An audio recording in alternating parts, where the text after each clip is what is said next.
புதுக்கோட்டை திராவிட முன்னேற்ற கழகத்தினுடைய கோட்டை.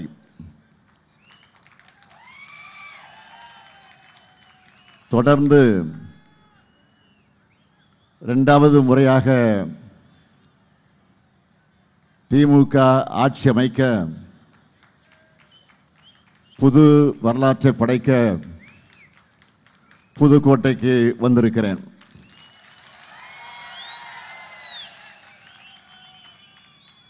புதுக்கோட்டையோட சிறப்புகள் என்ன? குகை கோவில்கள், கல்வெட்டுகள், தொல்லியல் சின்னங்கள் என எங்கு பார்த்தாலும் தமிழ்நாட்டின் பண்பாட்டையும் வரலாற்றையும் சொல்லக்கூடிய ஊர்தான் புதுக்கோட்டை.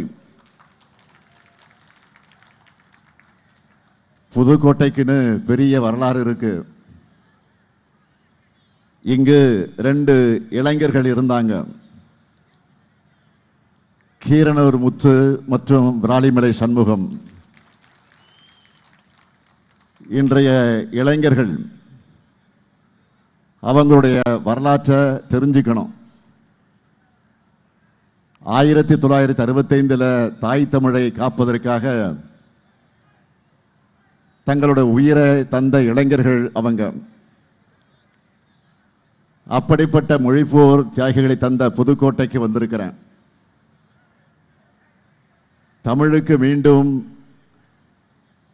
பாஜக அரசால ஆபத்து வந்திருக்கு. அந்த பாஜகவையும் அவங்க தூக்கு சுமக்கிற அடிமை அதிமுகவையும் வேரோடும் வேரடி மண்ணோடும் வீழ்த்த உங்க ஆதரவை கேட்டு வந்திருக்கிறேன். இந்த தேர்தல் என்பது எதற்கான தேர்தல்? நீங்களே சொல்லுங்க. இந்த தேர்தலில் ஜெயிக்க போறது யாரு? தமிழ்நாடா, டெல்லியா?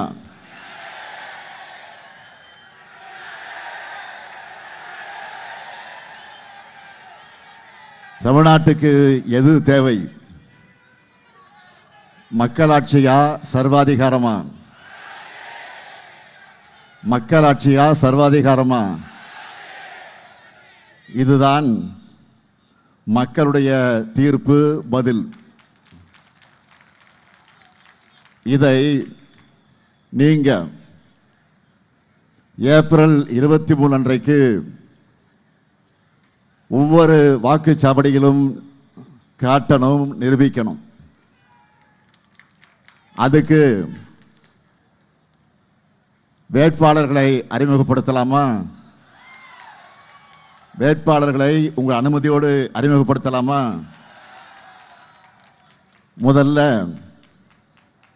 திருமயம் சட்டமன்ற தொகுதி.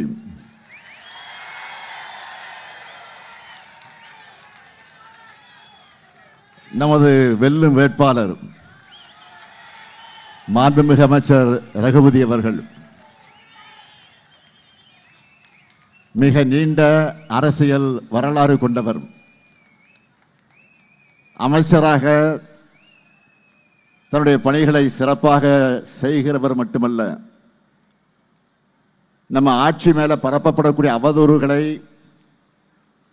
ஆணித்தரமான வாதங்கள் மூலமா ஊடகங்களை எதிர்கொள்கிற திறமை படைத்தவர். அரிமளம் ஒன்றியத்தில் புதிய சமத்துவபுரம், இலங்கைக்கு இருக்கக்கூடிய தமிழர்களுக்கு புதிய குடியிருப்புகள், அவைகளை இது போன்ற ஏராளமான திட்டங்களை தொகுதிக்கு கொண்டு வந்திருக்கக்கூடியவர். இவருக்கு நீங்கள் எல்லாம் உதயசூரியன் சின்னத்தில் வாக்கினை வழங்கிட வேண்டும். அடுத்து ஆலங்குடி சட்டமன்ற தொகுதி.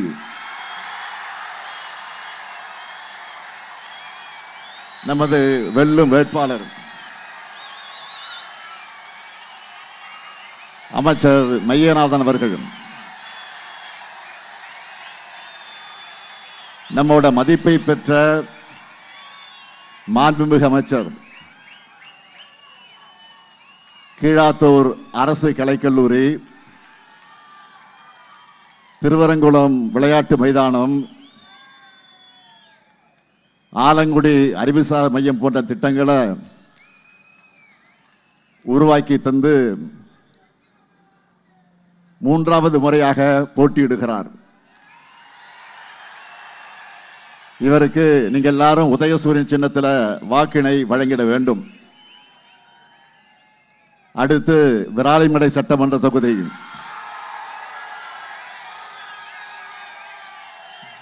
நமது வெல்லும் வேட்பாளர் கே செல்லபாண்டியன் அவர்கள், வழக்கறிஞர், புதுக்கோட்டை வடக்கு மாவட்ட கழகத்தினுடைய செயலாளர். விராலிமலை தொகுதிக்கு நீங்க நீண்ட நாளா எதிர்பார்த்துட்டு இருக்கக்கூடிய அரசு கலை அறிவியல் கல்லூரி உள்ளிட்ட ஏராளமான திட்டங்களை செஞ்சு தரக்கூடிய போகிறவர். இவருக்கு நீங்க எல்லாரும் உதயசூரியன் சின்னத்தில் வாக்களிக்கணும்.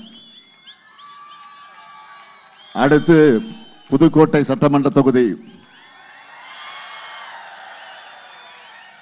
நமது வெல்லும் வேட்பாளர் டாக்டர் முத்துராஜா அவர்கள் அரசு பணியை விட்டுவிட்டு மக்கள் பணிக்கு வந்த உழைப்பாளர். கடந்த முறை வென்று மூடப்பட்ட முத்துலட்சுமி மருத்துவமனையை பயன்பாட்டுக்கு கொண்டு வந்தவர். புற்றுநோய் சிகிச்சை மையம் கொண்டு வந்திருக்கிறார்.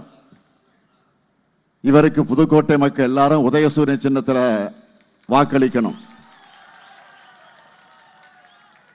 அடுத்து கந்தர்வக்கோட்டை சட்டமன்ற தொகுதி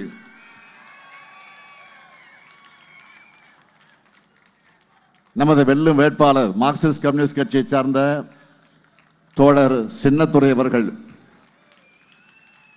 12 ஆண்டுகளா மார்க்சிஸ்ட் கம்யூனிஸ்ட் கட்சியினுடைய மாவட்ட செயலாளராக இருந்து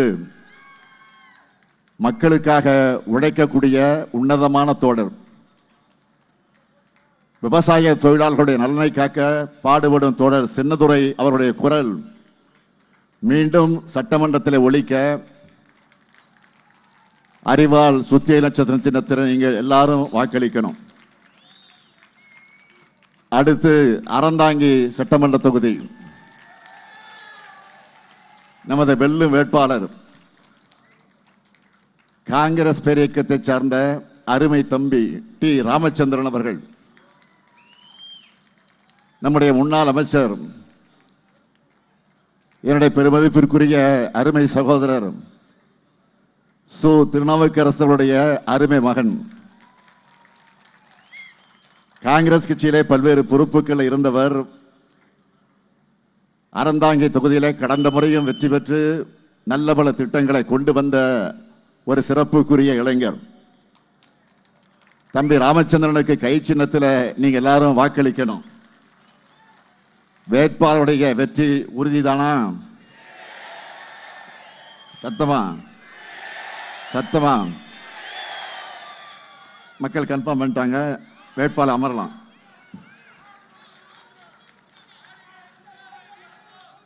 நம்ம திராவிட மாடல் அரசை பொறுத்த வரைக்கும் ஒவ்வொரு மாவட்டத்துக்கும், ஒவ்வொரு வட்டத்துக்கும், ஒவ்வொரு ஊராட்சிக்கும் என்ன தேவைன்னு பார்த்து செஞ்சிருக்கிறோம். இப்படி புதுக்கோட்டை மாவட்டத்தை புத்தம்புது கோட்டையா உருவாக்கக்கூடிய நோக்கத்தோட செய்யப்பட்டிருக்கக்கூடிய திட்டங்கள் சிலவற்றை மட்டும் ஹைலைட்ஸா சொல்லணும்னா, திருமயத்தில் அரசு மருத்துவமனை, நெல் கொள்முதல் நிலையம், ஆலங்குடியில் நெல் கொள்முதல் நிலையம், புதுக்கோட்டை மருத்துவக் கல்லூரி பக்கத்தில் பல் மருத்துவக் கல்லூரி, புதுக்கோட்டை ராஜகோபால தொண்டமான் அவர்களுக்கு மணிமண்டபம், புதுக்கோட்டை அண்ணா சிலையிலிருந்து அறந்தாங்கி செல்லும் சாலையில் கீரனூர் வர 40 கோடி மதிப்பீட்டில் சாலைகள், 344 அரசு பள்ளிகளில் ஆய்வகங்கள், தேவஸ்தானம் கட்டுப்பாட்டில் இருக்கக்கூடிய 33 திருக்கோயில்களை திருப்பணிகள் செய்யப்பட்டிருக்கு. 255 திருக்கோயில்களை பராமரிப்புக்கு மானியத்தை உயர்த்தி இருக்கிறோம். அது மட்டுமல்ல, பயனடைகிற வகையில் 4 லட்சம் பேர் பயனடையக்கூடிய வகையில் 1820 கோடி ரூபாய் மதிப்பீட்டில் காவேரி கூட்டுக்குடிநீர் திட்டப்பணிகள் தொடங்கப்பட்டிருக்கு. இப்படி இன்னும் ஏராள பணிகள் திட்டங்கள் இருக்கு. இவ்வளவையும் செஞ்சு கொடுத்திருக்கிற காரணத்தால தான் உங்ககிட்ட உரிமையோடு வாக்கு கேட்க வந்திருக்கிறேன். நம்ம திராவிட மாடல் செஞ்சிருக்கக்கூடிய சாதனைகளை பற்றி நிறைய செய்திகளை நீங்க பார்த்திருப்பீங்க. திமுக நம்முடைய அரசு ஒரு திட்டத்தை செயல்படுத்தினா அது சாதனை திட்டமாக தான் இருக்கும். நம்மோட சாதனைகள் தான் இந்தியாவுக்கே பெஞ்ச் மார்க்காக இருக்கு. எடுத்துக்காட்டுக்கு சொல்றேன், கிரிக்கெட்ல பல பிளேயர்ஸ் பல ரெக்கார்டுகளை வச்சிருப்பாங்க. ஆனா சச்சின் டெண்டுல்கரை பார்த்தீங்கன்னா அவர்கிட்ட எல்லா ரெக்கார்டுமே இருக்கும். அரசியல் அப்படிப்பட்ட முறியடிக்க முடியாத எல்லா ரெக்கார்டும் நம்ம திமுக தான் செஞ்சிருக்கு என்பதை பெருமையோடு சொல்றேன். இனியும் தொடர்ந்து நாம தான் ரெக்கார்ட் பிரேக் பண்ணவும் போறோம். நம்ம திட்டங்களை பார்த்து தான் இன்னைக்கு பல்வேறு மாநிலங்கள் காப்பி அடிச்சுக்கிட்டு இருக்காங்க. ஏன் ஒன்றிய அரசை காப்பி அடிச்சுக்கிட்டு இருக்கு. மக்களுக்கான முன்னோடி திட்டங்களை செயல்படுத்துறதுல திமுக தான் ஓஜி, ஒரிஜினல். இந்த ஸ்டாலினோட அப்படிப்பட்ட திட்டங்களை சொல்லட்டா, இங்க ஏராளமான மகளிர் வந்திருக்கீங்க. என் சகோதரிகள், இங்க இருக்கக்கூடிய சகோதரிகிட்ட கேட்கிறேன், மாதந்தோறும் 15ஆம் தேதி உங்க அக்கௌண்ட்டுக்கு இந்த அண்ணன் கொடுக்கிற 1000 ரூபாய் உரிமை தொகை வருதா?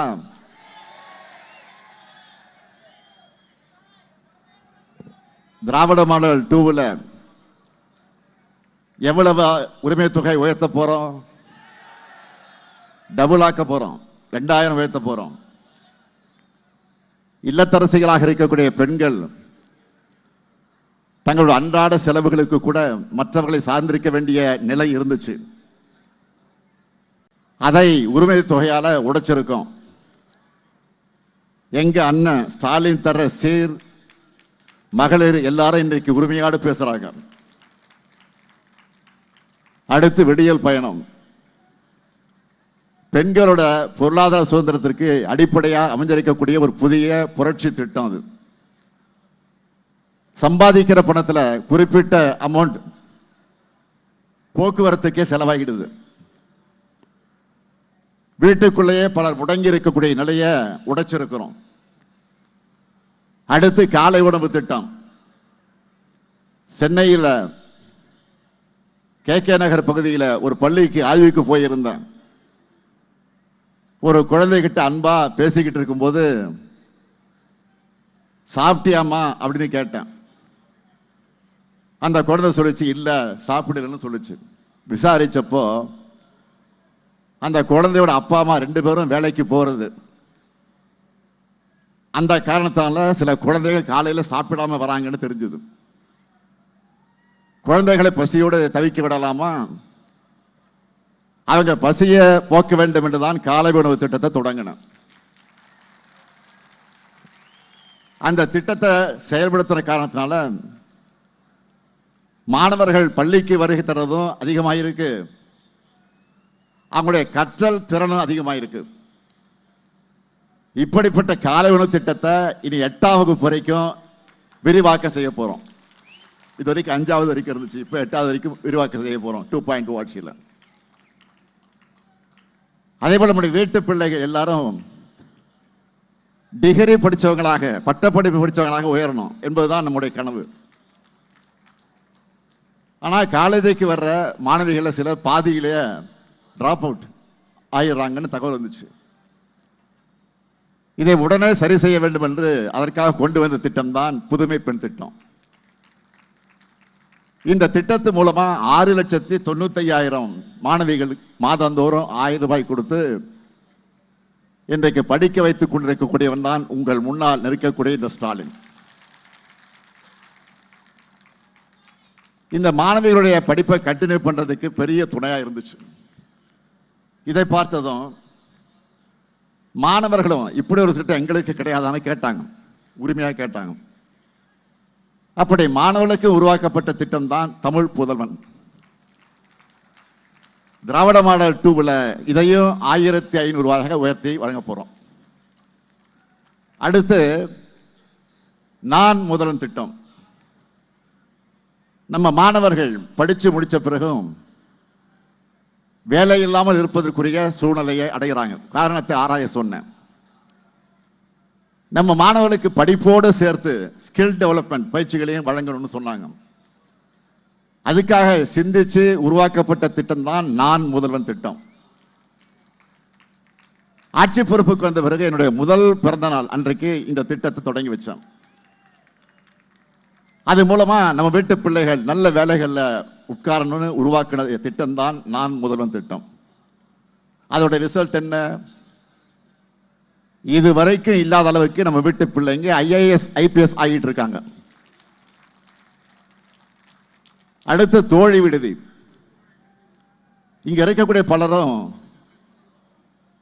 உங்களுடைய மகள்களை, பெண் பிள்ளைகளை வேலைக்காக வெளியூருக்கு அனுப்புவீங்க.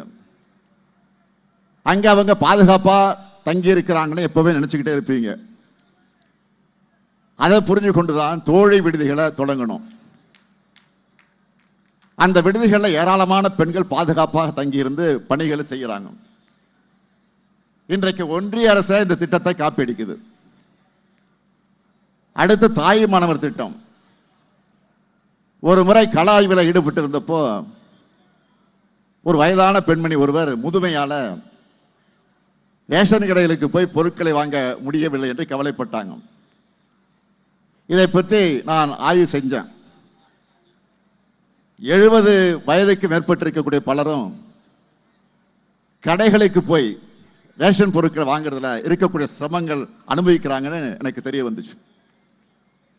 அவங்க தான் வாங்கிறதுலேருந்து நான் சும்மா இருந்தில்ல. வயதான அவங்களுக்கு நாம தான் துணையா இருக்க வேண்டும் என்று நினைச்சேன். அப்படி தொடங்கிறது தான் தாய் மாணவர் திட்டம்.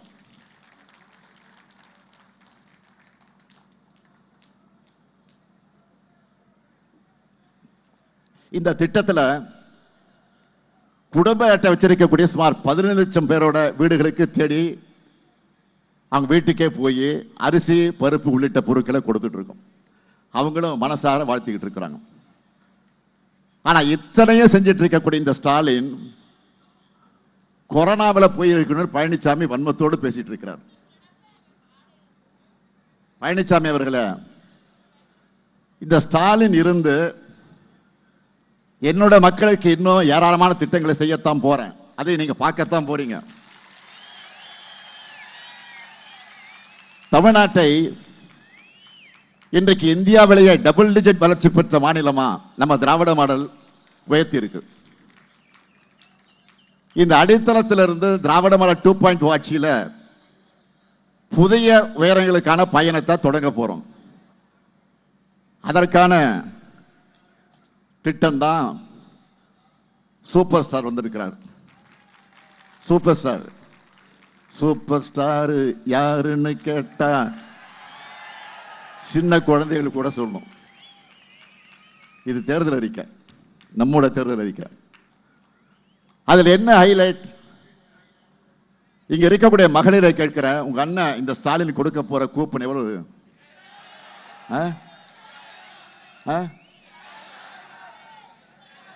சத்தமா சொல்லுங்க. மகளிர்லாம் இப்பவே வீட்டுக்கு என்ன பொருள் வாங்கலாம்னு டிஸ்கஸ் பண்ண ஆரம்பிச்சுட்டாங்க. இந்த திட்டத்தில்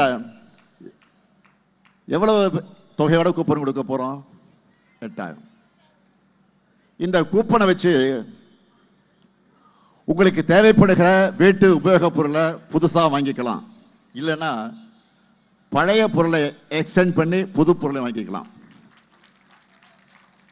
உங்களுக்கு பிடிச்ச கடையில் உங்களுக்கு பிடிச்ச பிராண்டை வாங்கிக்கலாம். வீட்டுக்காரெல்லாம் கேட்காதீங்க. ஏதாவது கேட்டு முறைச்சாங்கன்னா அண்ணன் கிட்ட சொல்லுன்னு சொல்லுங்க. நீங்க உங்க இஷ்டம், உங்க சாய்ஸ். அடுத்து 20 லட்சத்துக்கும் அதிகமான உழவர்கள் பயன்பெறக்கூடிய வகையில் நவீன மின்சார பம்பு செட்டுகளை வழங்க போறோம்.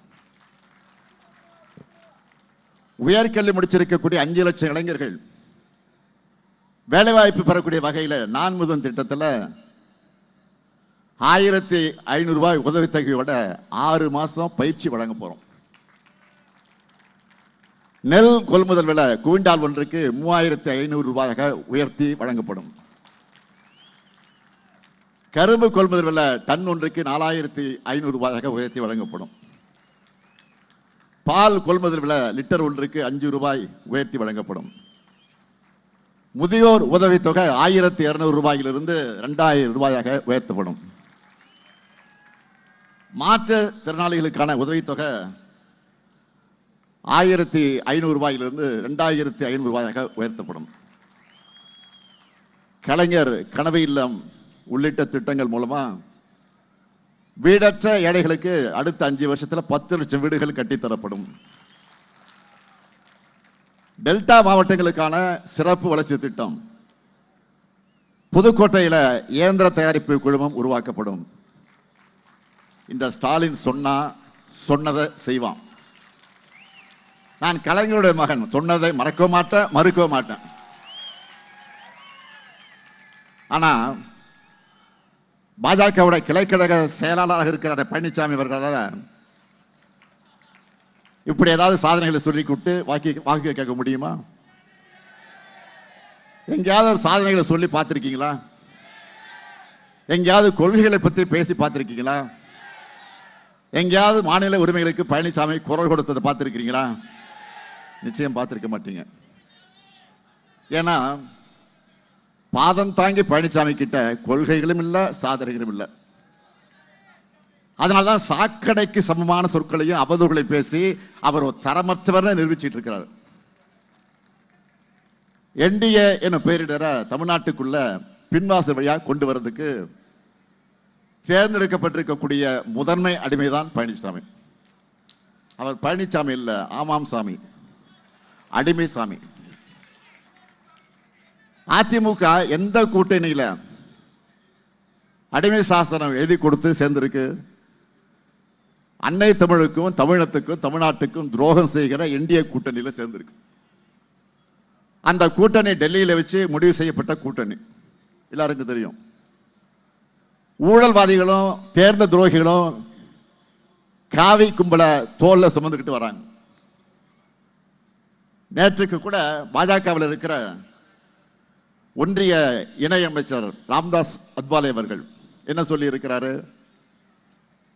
தமிழ்நாட்டில் என்டிஏ கூட்டணி ஆட்சியை அமைப்போன்னு பேசி இருக்கிறார். அடிமை சாமியான பழனிசாமி இதுக்கு ஏதாவது பதில் சொன்னாரா? என்ன சொல்வார்? ஒன்றும் சொல்ல. தமிழ்நாட்டுக்கு வரக்கூடிய பாஜக அமைச்சர்கள்லாம் என்னவெல்லாம் பேசிட்டு போறாங்கன்னு பத்திரிகையில் வருது, டிவியில் வருது, செய்திகள்லாம் பார்க்குறீங்க. அதில் அமைச்சராக இருக்கக்கூடிய பியூஷ் கோயல், அமைச்சராக இருக்கக்கூடிய தர்மேந்திர பிரதான், இங்க வர்றவங்கெல்லாம் இந்தி திணிப்புக்கு ஆதரவா மும்மொழி கொள்கையை செயல்படுத்துவோம்னு பேசிக்கிட்டு இருக்கிறாங்க. இதை எதிர்த்து அடிமைசாமி ஏதாவது குரல் கொடுத்திருக்கிறாரா?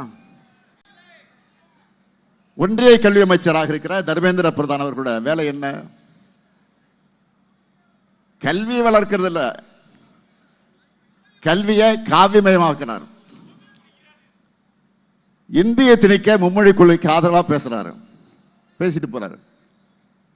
இந்தி திணிப்பை ஏற்றுக்கொள்ளவில்லை என்று நம்ம குழந்தைகளோட படிப்பு அதற்கு கொடுக்க வேண்டிய 2000 கோடி ரூபாய் கல்வி நிதியை கொடுக்காம தடுக்கிறது, இதெல்லாம் தான் அவருடைய வேலை. மும்மொழி திட்டத்தை செயல்படுத்துங்க, 2000 கோடியே தரம்னு அமைச்சர் பிரதான் சொன்னார். 2000 கோடி அல்ல, 10,000 கோடியை கொடுத்தாலும் இந்தியை திணிக்க அனுமதிக்க மாட்டேன். எங்க குழந்தைகளுடைய படிப்பு செலவையும் ஆசிரியர்களுக்கான சம்பளத்தையும் நானே கொடுக்கிறேன் என்று உறுதியா சொன்னவன் தான் இங்க உங்க முன்னால் இருக்கிற ஸ்டாலின். இதுவே அடிமை சாமியா இருந்திருந்தா எதிர்ப்பு குரல் கொடுத்திருப்பாரா? இதெல்லாம் RSS அமைப்போட நீண்டகால செயல் திட்டங்களுடைய ஒரு பார்ட், ஒரு பகுதி. எதுக்காக இதையெல்லாம் செய்யறாங்க என்றால், நம்ம குழந்தைகள் கல்வி நிலையங்களை விட்டு வெளியேறணும், அறிவியல் பூர்வமா சிந்திக்கிறதை நிறுத்தணும், வாட்ஸ்அப்பில் வரக்கூடிய வதந்திகளையும் பிற்போக்குத்தனங்களையும் நம்பணும். அப்பதான் அந்த கால மாதிரியே நாம் முன்னேறி வருவதை வராம முடங்கி கிடப்போம். ஒரு சிலர் மட்டும் வாய்ப்புகளை தட்டி பறிச்சு முன்னேறுவாங்க. இதுதான் அவங்களுடைய திட்டம், அவங்களுடைய எண்ணம். இதுக்கான செயல் திட்டங்களுக்கெல்லாம் ஆமாம் சாமி போடுகிற முரட்டு அடிமையா வாய்ச்சிருக்கக்கூடியவர் தான் இந்த அடிமை சாமி. அடுத்தடுத்த துரோகங்களுக்கு அவங்க வச்சிருக்கக்கூடிய பேர் தான் NDA கூட்டணி. பழனிசாமிக்கு உண்மையிலேயே தமிழ்நாட்டு மேல் அக்கறை இருந்தா, தர்மேந்திரா பிரதான் தொடங்கி அமித்ஷா மோடி வரைக்கும் மேடையில் உட்கார வச்சு, இது தமிழ்நாடு, இங்க பேரறிஞர் அண்ணா வகுத்து கொடுத்தா இருமொழி கொள்கை மட்டும்தான் இருக்கும் அப்படின்னு ஆணித்தரமா பேச முடியுமா அவரால்?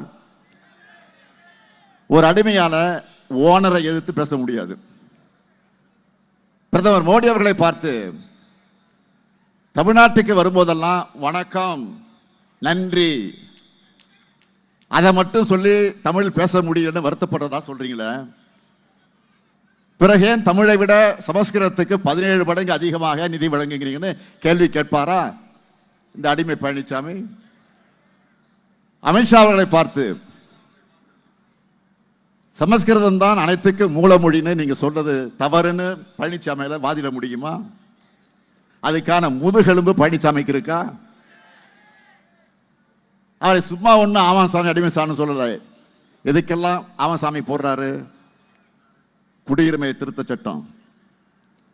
அவர் நினைச்சிருந்தா அவங்க எம்பிக்கள் ஆதரிக்காம தடுத்திருக்க முடியும். ஆனால் ஆமாம் சாமி போட்டு இஸ்லாமியர்களுக்கு துரோகம் செஞ்சார்.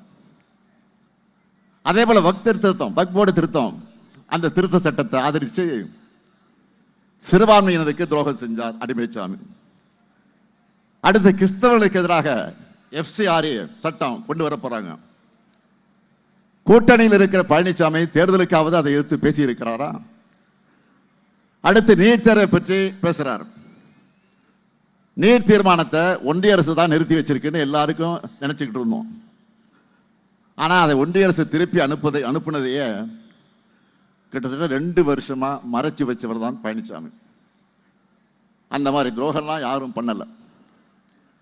உடனே அவங்க என்ன பண்ணணும்னு கேட்பார். நான் ஏற்கனவே பல முறை சொல்லி இருக்கிறேன், நீட் தேர்வு ஒழிக்கப்பட வேண்டும் என்பது எங்களுடைய நிலைப்பாடு. ஒன்றியத்தில் இந்தியா கூட்டணி ஆட்சி அமைஞ்சிருந்தா நீட் தேர்வு தமிழ்நாட்டில் இருந்திருக்காது. அதுக்கான உறுதியை பிரதமர் வேட்பாளராக இருந்த அருமை சகோதரர் ராகுல் காந்தி அவர்களே பேசியிருக்கிறார், பல கூட்டங்களில் பேசியிருக்கிறார். ஆனால் கூட்டணி கட்சியோட தயவோட ஆட்சி அமைக்கிற பிரதமர் மோடி அவர்களை பார்த்து தமிழ்நாட்டுக்கு நீட் விலக்கு தாங்கன்னு அடிமை சாமியால் கேட்க முடியுமா? நீட் தேர்விலிருந்து விலக்கு பெற சட்டபூர்வமாக நாங்கள் போராடிக்கிட்டு தான் இருக்கிறோம்.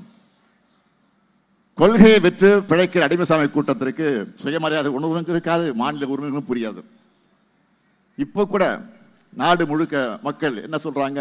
மோடிஜி வேர் இஸ் எல்பிஜி கேட்டுக்கிட்டு இருக்காங்க. மோடிஜி வேர் இஸ் எல்பிஜி அப்படி கேட்டுக்கிட்டு இருக்காங்க. பல ஓட்டர்களை இழுத்து மூடிட்டாங்க, பல ஓட்டர்களை மெனுவை குறைச்சிட்டாங்க, பல ஓட்டர்களை விலையை ஏற்றிட்டாங்க. இதனால உணவுக்காக ஓட்டர்கள் நம்பி இருக்கக்கூடியவங்க பெரிதும் பாதிக்கப்பட்டிருக்கிறாங்க. இதையெல்லாம் முழுவீச்சில் சரி செய்ய முயற்சிக்காம சிலிண்டர் விலையை 200 ரூபாய் உயர்த்திருக்கிறாங்க. அதுவும் சரியா வழங்கப்படுறதில்லை. இதையெல்லாம் பார்த்து பழனிசாமி குரல் கொடுத்திருக்கிறாரா? அதனால தான் அவரை அடிமை சாமின்னு சொல்றோம். பழனிசாமி அவர்களை துரோகத்தில் டாக்டரேட் பட்டம் வாங்குற அளவுக்கு எல்லாருக்கும் இவ்வளவு துரோகம் செஞ்சுட்டு வாய் கூசாம பொய்ய பேசிட்டு இருக்கீங்களே. தமிழ்நாட்டு மக்கள் நல்லா புரிஞ்சுக்கணும். தமிழுக்கும் தமிழினத்துக்கும் தமிழ்நாட்டுக்கும் துரோகம் செய்வது பாஜகவுடைய வழக்கம். அதுக்கு துணை போறதுதான் அதிமுகவுடைய பழக்கம். இவங்களோட அத்தனை துரோகனை கடந்துதான் நம்ம திட்டங்களை எல்லாம் செயல்படுத்திக்கிட்டு இருக்கிறோம். உரிமை தொகை தடையில்லாமல் கிடைக்க வேண்டும் என்று சொன்னால் விடியல் பயணம் தொடரணும்னா, காலை உணவு திட்டம், புதுமை பெண், தமிழ் புதுவன், நான் முதல்வன், மக்களை தேடி மருத்துவம் உள்ளிட்ட திட்டங்கள் நிறுத்தப்படாமல் தொடரணும்னா திராவிட மாடல் ஆட்சிதான் மீண்டும் அமையணும். அதுக்கு திருமயம் தொகுதியில் ரகுபதி அவர்களுக்கும், ஆலங்குடி தொகுதியில் மையநாதன் அவர்களுக்கும், விராலிமலை தொகுதியில் செல்லபாண்டி அவர்களுக்கும், புதுக்கோட்டை தொகுதியில் முத்துராஜ் அவர்களுக்கும் உதயசூரிய சின்னத்தில் வாக்களித்து பெருவாரியான வாக்கு வித்தியாசத்தில் வெற்றி பெற வைக்கணும். அதேபோல் கந்தர்வர்கோட்டை தொகுதியில் சின்னதுரை அவர்களுக்கு அறிவால் சுத்தியல் நட்சத்திர சின்னத்தை வாக்களித்து பெருவாரியான வாக்கு வித்தியாசத்தில் வெற்றி பெற வைக்கணும். அறந்தாங்கி தொகுதியில் டி ராமச்சந்திரன் அவர்களுக்கு கை சின்னத்தில் வாக்களித்து பெருவாரியான வாக்கு வித்தியாசத்தில் வெற்றி பெற வைக்கணும். நல்லா புரிஞ்சுக்குங்க, டபுள் இன்ஜின் டப்பா இன்ஜின் சொல்லிட்டு வர என்டிஏ கூட்டணி தமிழ்நாட்டுக்குள்ள வந்துச்சுன்னா தமிழ்நாட்டை மீண்டும் இருண்ட காலத்திற்குள்ள தள்ளிடுவாங்க. நாம போராடுறது ஏதோ திராவிட முன்னேற்ற கழகத்தின் வெற்றிக்காக மட்டுமல்ல, நம்முடைய கூட்டணி கட்சியின் வெற்றிக்காக மட்டுமல்ல, ஒட்டுமொத்த இந்த தமிழ்நாட்டினுடைய வெற்றிக்காக. மறந்துடாதீங்க. இப்போ சொல்லுங்க, வெற்றி பெற போவது தமிழ்நாடு அணியா டெல்லி அணியா? வெற்றி பெற போவது தமிழ்நாடு அணியா டெல்லி அணியா? தலை நிமிர்ந்த தமிழ்நாடு வளம் பெற, நல்லாட்சி தொடர்ந்திட ஆதரிப்பீர் முற்போக்கு கூட்டணி வேட்பாளர்களை. வெல்வோம் ஒன்றாக. உறக்க சொல்லுங்க, வெல்வோம் ஒன்றாக, வெல்வோம் ஒன்றாக, வெல்வோம் வெல்வோம் ஒன்றாக. தமிழ்நாடு வெல்லட்டும். நன்றி, வணக்கம்.